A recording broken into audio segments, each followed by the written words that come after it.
Not at all. You should have stayed back.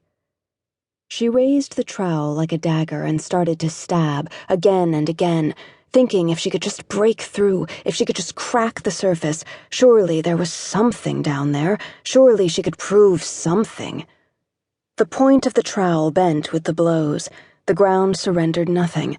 Sparks flew, the steel tip blunting and blunting as she stabbed, and she dreamed in a flash her next essay topic: failure to find nothing in the archaeological West. Why on earth did she ever sign on? She heard the thump, thump, thump of the wheels on the track, heard again the blast of a horn. Not a tug on the Thames at all, but the whistle of the train, climbing to a flat from the breaks of a river. The sharp, hard suck of her own frantic breathing dawned on her, and she slapped awake. She felt her heart racing, felt it still in her throat. She took a breath, blinked against the blazing light. Her nails dug at her palms. The afternoon sun shot along the window. Grain fields had yielded to brown rock and stunted gray shrub. Brilliant white flashes bloomed against muted earth, and a band of some utterly alien species raced alongside, then turned to hunch one by one beneath the strands of a wire fence.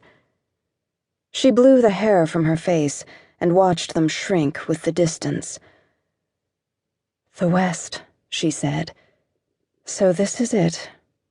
"What did you expect? Monument Valley?" Catherine rubbed her eyes with the heel of a hand. She had in fact anticipated the general vista of a cowboy movie. Red mesas and towering sandstone spires, minuscule horsemen galloping.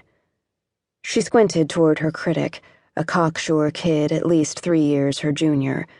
He wore a ducktail and all the sideburns he could muster, plus an enormous pompadour like this new singer Elvis Presley, if not quite so gorgeous. But game. He'd tried for her attention for 300 miles. "Not exactly," she said. She wiggled the underside of her engagement ring and wondered if this were too plain a gesture.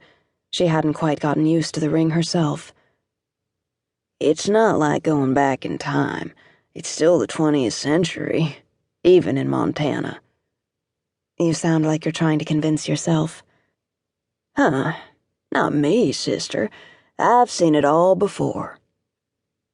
Despite sleep-strewn blonde hair and unlaced red sneakers, one of them now fallen to the floor, she evidently had just enough of the older woman about her to tease his imagination, a college girl to his high school senior.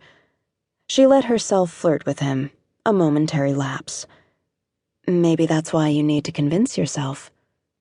"Huh. Don't you know the whole story?" She dipped her head in a shrug. "I've been to older places than this." "What, you been to Rome or something? You and Audrey Hepburn?" Catherine smiled and looked toward the window, not prepared for the delayed shock she felt at the sheer emptiness on the other side of the glass.